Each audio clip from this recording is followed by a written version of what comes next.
Hello, and welcome to the Renaissance English History Podcast's Tudor Minute, your mostly daily dose of all things related to medieval and Renaissance England. So this week, I'm going to talk about trade and exploration. And I'm going to start this week by talking about some of the companies that were formed to fund the voyages of discovery, because of course they were all economically driven. It's not like people just wanted to go just for the heck of it. I mean, some did, but the only way they got funding was because people thought they were going to make money off of it by finding new trade routes. So one of the earliest companies that was formed to fund trade was the Muscovy Company, which came out of a failed journey to find Asia through going above Russia, which is an interesting idea.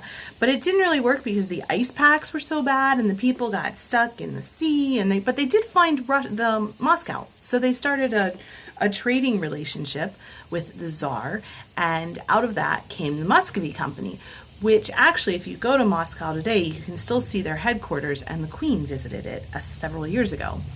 There was another company, the Levant Company, that was an English chartered company formed in 1592, and that was formed to regulate trade with Turkey and the Levant. And it existed until 1825. If you were a member of the company, you were known as a turkey merchant. So I guess you were... I want to make a joke about Thanksgiving, but I'm not going to. I won't. So you were a turkey merchant. And Queen Elizabeth signed the charter. It gave them the charter, and they had a monopoly. It was actually formed out of two other companies who were expiring, the Venice Company and the Turkey Company. And they both expired, and so Queen Elizabeth renewed their charter.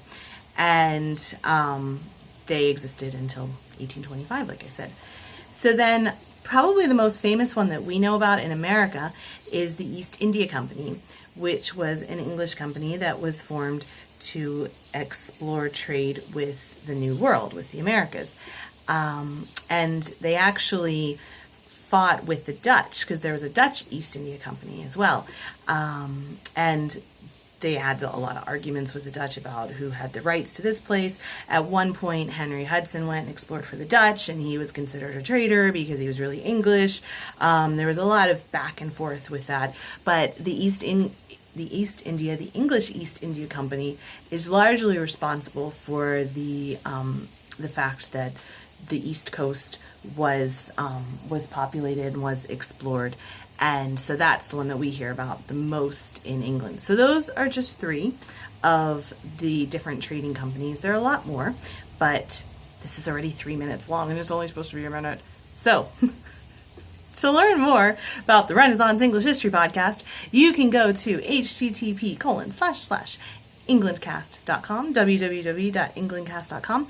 You can also subscribe on iTunes or Stitcher or your podcast aggregating service of choice. And you can also go to facebook.com/englandcast. Thanks so much. Have a great day.